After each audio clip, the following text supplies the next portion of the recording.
Goeiemôre, hoe gaan dit daar by julle? Ek hoop julle het 'n mooi naweek gehad en dat julle ook weer uitsien vir 'n nuwe week, natuurlik met al die Here se seëninge wat saam met ons in hierdie week loop en moet nooit vergeet van sy groot genade nie. Dit is daai genade wat ons in die oggende laat opstaan en wat ons natuurlik veilig weer in die aand in die bed terugsit. Ek hoop dat julle uitsien en dat julle saam met die Here hierdie week gaan beweeg en mag elke oggend net so 'n stukkie hoop in jou kom opwakker van wat ons elke dag met mekaar uit die Here se woord deel.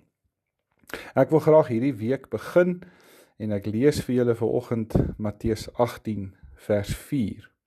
Daar staan: as wie homself gering ag soos hierdie kindjie, hy is die belangrikste in die koninkryk van die hemel. Nou, hierdie kom na aanleiding van Jesus se disippels, wat na hom toe gekom het en toe vra hulle vir hom, wie gaan die belangrikste wees in die koninkryk? En dan sien ons hoe Jesus 'n kind daar in die skare nader trek. En dan sê hy vir hulle daai woorde: julle moet so word, as julle belangrik wil wees.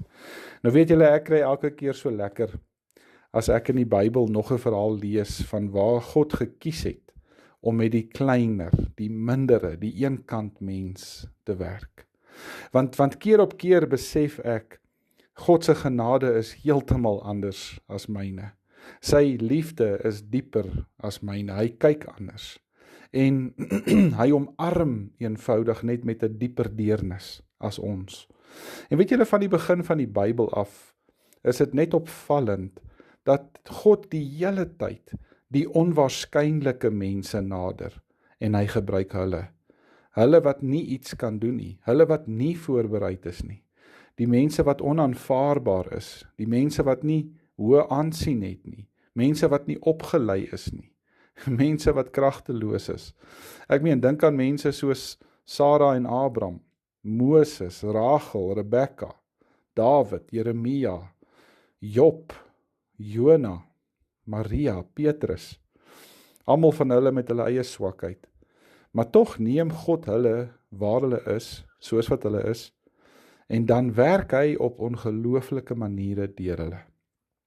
In alle gevalle ontdek hulle 'n nuwe soort krag, wat hulle nie uit hulle self kon kry nie, maar dat dit groter is as wat hulle ooit sou kon droom.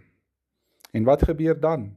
Wel, dan versit hulle berge, hulle gaan lei volke, hulle gaan verander die lewens van mense, en dan verstom hulle selfs, hulle self. So weet jy wat, as jy vandag klein voel, het ek vir jou goeie nuus.